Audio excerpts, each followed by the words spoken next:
Walaan mo kung sino to. Gwen Sabonte. Paano mo nalaman? Makakalimutan ko ba itong malalambot mong mga kamay? Gwen? Ikaw ba yan? Mga ako tignan ng ganyan, ako conscious ako, ano ba? Paano hindi kita tititigan? Mas lalo kang gumanda. Game over, Heidi. Ate? Huwag kang maate-ate ha. Wala akong kapatid na kasing pangit ng ugali mo. Ano to? Baka nakakalimutan mo. Ako pa rin ang may-ari ng bahay na to. Hindi porke nagparitoke ka, makakalimutan ko na yung pangit na Gwen na yan. Jomar, ano ba? Ba't nag-iinarte ka pa? Alam ko naman na laway na laway ka sa akin eh. Sige na, Gwen. Sige na. Pastos ka eh, no? Ano talagang gusto mo? Ang gusto ko, iparanas yung sakit na pinaranas mo sa akin. Sampalin mo. Tulad ng pagsampal mo sa akin dati. Kailangan ko bang... Sampalin mo!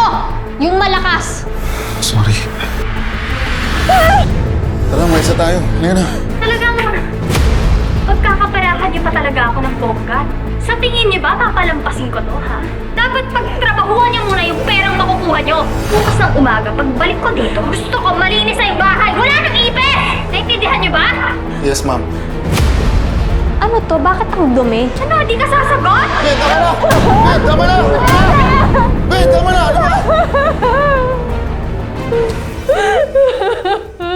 Pero hanggang kailan ka mag-iigante? Umalis na kaya tayo dito. Lumayo tayo. Rico, natatakot na ako kasi pati sa relasyon natin, padala ko yung galit ko. Pero huwag ka mag-alala, tatapusin ko na to. Hindi na ako papayag na magpaalila pa tayo sa kanya. May plano ko. Heidi Jomar? May mga yun. Hoy! Buksan niyo to! Alam ang Gwen! Yan! Tulungan niyo ako!